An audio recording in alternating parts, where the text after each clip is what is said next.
மீனாட்சி, சொல்லு மீனாட்சி. அக்கா, உன் கல்யாணத்துக்கு நான் எதுவுமே பண்ணல. ஏய், எல்லா வேலையும் நீ தானடி எடுத்து போட்டு பண்ணிக்கிட்டு இருந்த. அது இல்லக்கா, நான் எதுவும் உங்களுக்காக gift வாங்கி கொடுக்கல. நீ இதுல தனியா வேற gift கொடுக்கணுமா? எனக்காக நீ எவ்வளவோ பண்ணிருக்க. இந்த வீட்டு கடனுக்காக நீ உன் செயினே கழட்டி கொடுத்திருக்க.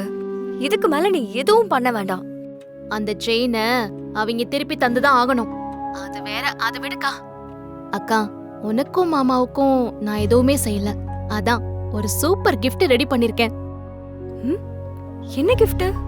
பக்கத்துல மாமா இருக்காரா, அவர்கிட்ட போன் கொடு. சரி இரு.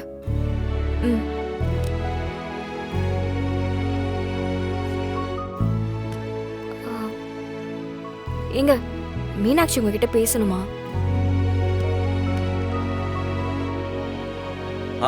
சொல்லுமா. மாமா, உங்களுக்கும் அக்காவுக்கும் ஹனிமூனுக்கு டூர் பேக்கேஜ் புக் பண்ணிருக்கேன். அப்படியா? சூப்பர்மா. எங்கம்மா? கொடைக்கானல். என்ன திடீர்னு சர்ப்ரைஸ் எல்லாம் கொடுக்குறீங்க? உங்க கல்யாணத்துக்கு gift பண்ணணும்னு தோணுச்சு. நான் நாளைக்கே டிக்கெட் புக் பண்ணிருக்கேன் மாமா. நானே எங்கேயாவது போகணும்னு நினைச்சுக்கிட்டே இருந்தேன். ரொம்ப தேங்க்ஸ்மா.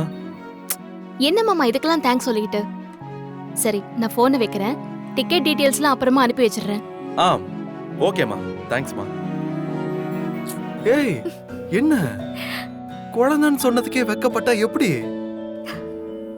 வெக்கத்தெல்லாம் இங்கேயே விட்டுருமா. கொடைக்கானலுக்கெல்லாம் கூட்டிட்டு வந்துடாத. கொடைக்கானலுக்கு போதுங்களா? இது நமக்கு தெரியாம போச்சே. எப்ப போதுங்க? நாம தனியா 2 பேரும் மனசு விட்டு பேசுறதுக்கு இது ஒரு நல்ல சான்ஸா இருக்கும்ல? ஆமா தேனு, நானும் அதான் நினைக்கிறேன். நம்ம 2 பேருக்கும் நல்ல புரிதல் வரணும்னா கொஞ்ச நாள் தனியா இருக்கணும். அப்பதான் ஒருத்தர் பத்தி நல்லா புரிஞ்சுக்க முடியும். அங்க ரொம்ப குளிரும்ல, நம்ம ஸ்வெட்டர் எடுத்து வச்சுக்கணும். அதெல்லாம் எதுக்கு? லக்கேஜ் எல்லாம் சேர்க்க வேண்டாம். அப்புறம் அதை யார் தூக்கிட்டு தெரியவா? அப்போ குளிருச்சுனா எனக்கு நீ சொட்டரு, உனக்கு நான் சொட்டரு. கரும கொஞ்சக்குதுங்க ரெண்டும். ஹனிமூன் ட்ரிப் தானே போறோம், அப்படிதான் இருக்கணும். நீ வேணா அங்க வந்து பாரு, ஜோடிங்கெல்லாம் எவ்வளவு ரொமான்ஸா இருக்காங்கன்னு. யாரோ எப்படியோ இருந்துட்டு போட்டோம். நம்ம அங்க போறது 4 இடம் பார்த்து நல்லா பேசி தெரிஞ்சுக்கதான். அதுக்கு மட்டும் தானா? ஆமா, வேற எதுக்கு? கடவுளே, ஐயோ ச்சே, மூஞ்சி ஆளுங்களையும் பாரு. வேற எதுக்குன்னு உனக்கு தெரியாதா? மச்சி, ரொம்ப முக்கியமான விஷயம். சொல்லு. நீங்க இங்க உட்கார்ந்து என்ன பண்ணிட்டு இருக்கீங்க? முழங்கால் வலிக்குதுப்பா. இப்ப மட்டும் நான் சொல்றது கேட்டா உங்களுக்கு நெஞ்சு வலியே வந்துரும். அப்ப சொல்லாத. சொல்லலன்னா எனக்கு தலை அப்படியே படிச்சிரும். நான் சொல்லியே தீருவேன். அப்ப சொல்லு. உள்ள மனவும் அவங்க பொண்டாட்டியும் பேசிட்டு இருந்தாங்க. புதுசா கல்யாணம் ஆனவங்க பேசிட்டு தானே இருப்பாங்க, அதுக்கு என்ன இப்போ? ஐயோ அம்மாச்சி, அவங்க என்ன பேசினாங்க தெரியுமா? அது எப்படி எனக்கு தெரியும்? எனக்கு தெரியும், நான் சொல்றேன். அவங்க 2 பேரும் கொடைக்கானலுக்கு டூர் போறாங்களாம். ஊருக்கா? நெசமாவா சொல்ற? சத்தியமா சொல்றேன். அவங்க தேன் நிலவுக்கு போறாங்களாம். என்னைய கேட்காம அவங்களா முடிவு பண்றாங்களா? மனோ இதுக்கெல்லாம் செலவு பண்ணிக்கிட்டு இருக்கானா? ஆமா, அந்த மீனாட்சி தான் ஏதோ பிளான் போட்டு கொடுத்திருக்கா. ஐயோ ஐயோ அம்மாச்சி, அம்மாச்சி, பேபி ஏறிட போதா அம்மாச்சி. மெதுவா மெதுவா மெதுவா. அவ டிராவல் ஏஜென்சில வேலை பார்த்துட்டு இருக்கால, அங்க இருந்து இவங்களுக்கு டூர் போறதுக்கு ஏதோ திட்டம் போட்டு கொடுத்திருக்கா. அவளே டிக்கெட் எல்லாம் புக் பண்றாளாம். இந்த அளவுக்கு அவளுக்கு திமிராயிடுச்சா? சக்தி அத்தை, நான் இவளை கூட்டிக்கிட்டு வெளியே போயிட்டு வரேன். எங்க அத்தை கூட்டிட்டு போறீங்க? ஏத்தா, எங்கன்னு உங்ககிட்ட சொல்லிட்டு தான் கூட்டிட்டு போகணுமா? ஐயோ அப்படி இல்ல அத்தை, கவலைப்படாத, உன் மருமவளை நான் ஒன்றும் தொலைச்சிட மாட்டேன். இல்ல அத்தை, திடீர்னு வெளியே கூட்டிட்டு போறீங்கல்ல, அதான் கேட்டேன். எல்லாம் ஒரு நல்ல விஷயத்துக்கு தான் போறோம். ம்? போயிட்டு வந்து சொல்றேன். சரிங்க அத்தை. வாம்மா. போயிட்டு வரத்த. போயிட்டு வாம்மா.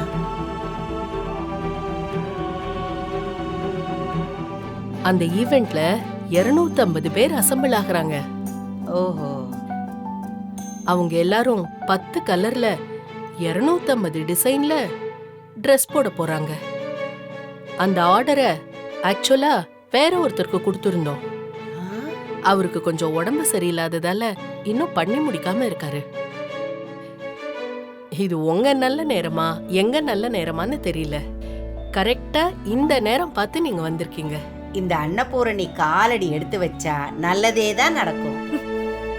நீங்க அந்த ஆர்டரை கண்ணை முடிக்கிட்டு வீட்டை கொடுங்க, நல்லா பண்ணி தருவா. நல்லா பண்ணி தரது மட்டும் இல்ல, டயத்துக்கு பண்ணி தரணும். ஆஹா. இன்னும் 3 நாள் தான் டைம் இருக்கு. அதுக்குள்ள 250 எம்ப்ராய்டரி பண்ணி முடிக்க முடியுமா?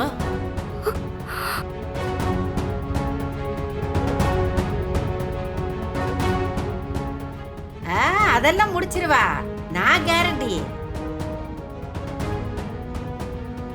சொன்ன மாதிரி செஞ்சுட்டா ஓகே. டிலே ஆச்சு, நான் பல பேருக்கு பதில் சொல்ல வேண்டியதாயிடும். அதுக்கப்புறம் எந்த ஆர்டரும் உங்களுக்கு கிடைக்காது. இத முடிச்சு கொடுக்கறத பார்த்துட்டு நீங்களே பல ஆர்டரை தூக்கி கொடுக்க போறீங்க பாருங்க. சரி, ஆல் தி பெஸ்ட்மா. Thank you madam. பொம்பளையா பிறந்தவ பொறுப்பா இருக்கணும், அப்பதான் குடும்பத்தை கட்டி காப்பாத்த முடியும். சரிங்க பாட்டி. உன் தங்கச்சி மண்டபத்துல என்கிட்ட கையெழுத்து வாங்கி தான் நகையை அடமானம் வச்சிருக்கா, அதை மீட்கணும். அப்புறம் வீட்டை அடமானம் வச்சுதான் உன் புருஷன் தொழில் பண்ண பணம் புரட்டி கொடுத்தேன். அதெல்லாம் கிணத்துல பட்ட கல்லு மாதிரி கிடக்கு. எப்படி அதெல்லாம் சரி பண்றது நீயே சொல்லு. வர்ற வருமானம் பத்தல, புதுசா ஏதாவது வருமானத்துக்கு வழி பண்ணாதான் தப்பிக்க முடியும். இல்ல 4 பேர் பார்த்து சிரிக்கிற மாதிரி ஆயிடும் நம்ம நிலைமை. இத பாரு, என் ஆதங்கம் உனக்கு புரியும்னு நினைக்கிறேன். புரியுது பாட்டி. புரிஞ்சா சந்தோஷம். முதல்ல இந்த ஆர்டரை பண்ணி கொடு, அப்புறம் அவங்களே மேற்கொண்டு ஆர்டரை நமக்கு கொடுப்பாங்க. தொடர்ந்து ஏதாவது வேலை கிடைச்சிக்கிட்டே இருக்கும். அதனால முழு மூச்சா இந்த வேலையில இறங்கு. சரிங்க பாட்டி. ஓ மேல நம்பிக்கை வச்சுதான் இந்த ஆர்டரை பிடிச்சி கொடுத்துருக்கேன். இதை ஒரு பிடிக்கும்பா பிடிச்சிக்கிட்டு அதை பிடிச்சி மேலே வரப்பாரு. சரிங்க பாட்டி, நான் பண்ணி கொடுத்துறேன்.